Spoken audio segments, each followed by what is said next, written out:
Okay, so let's talk about the regulation of the cardiac activity. We have seen the double circulation process. Now we are going to see the regulation of the cardiac activity. So first of all, the human heart, it is auto-regulated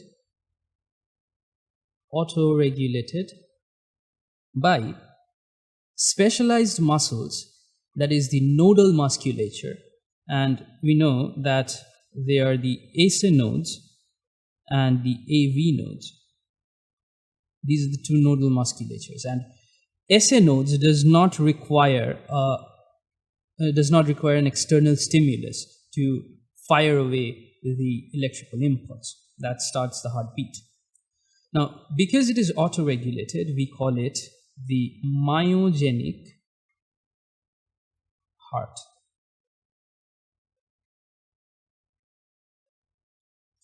Now, apart from this, the heart rate can also be regulated by, when the heart rate increases or the heart rate decreases.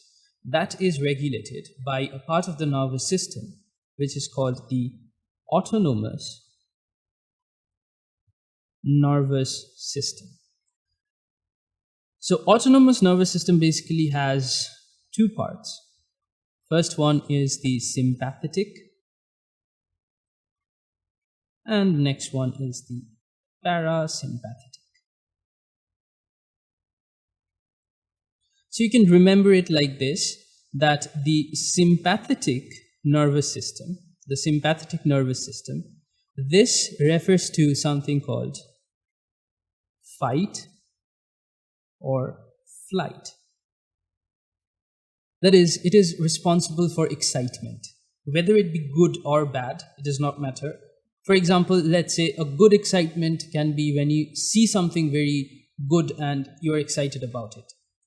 And the bad excitement can be when you witness, an accident on road and you're shaken by that. Then also the parasympathetic nervous system, that is in action. So it is fight or flight. And, the sympathetic nervous system is in action. And the parasympathetic nervous system, it does the exact opposite. You can remember it by rest or digest. When you need to relax, when you need to let go, so then the parasympathetic nervous system works.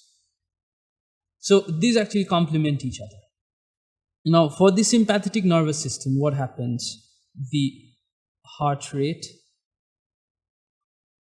increases. And similarly, for the parasympathetic nervous system, the heart rate decreases. And finally, the cardiac output, which we had talked about, since the heart rate is increasing, obviously the number of beats per minute, that is increasing, and hence the cardiac output would also increase. For the parasympathetic, since the heart rate is decreasing, beats per minute is decreasing, the cardiac output would surely decrease. So that is how the autonomous nervous system takes care of the heart rate by increasing or decreasing it, and thereby increasing or decreasing the cardiac output or the blood flow to the other organs of the body. Okay, so this was about this video, and we are gonna talk about some disorders of the circulatory system in the next one. So stay tuned.